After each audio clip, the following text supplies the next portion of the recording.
आईचे पाय थोडेसे दुखत असल्यामुळे आईला आणि दियाला थोडंसं खाली बसवलं. तिकडे पण आमच्या दियाचं पूर्ण लक्ष फक्त दुकानाकडेच होतं. आणि फायनली आम्ही मंदिराच्या जवळ पोहोचलो. इकडे चल. मंदिरामध्ये गर्दी नसल्यामुळे आमचं लवकर खूप छान प्रकारे दर्शन झालं आणि आम्ही बाहेर आलो.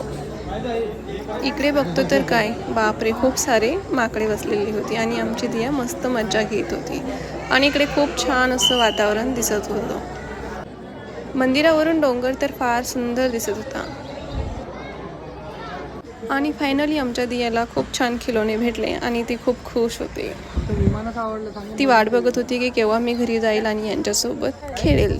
त्यामुळे आम्ही घरी निघायला सुरुवात केली. बाय. तुम्हाला आमचा ब्लॉग कसा वाटला नक्की कमेंट करून सांगा.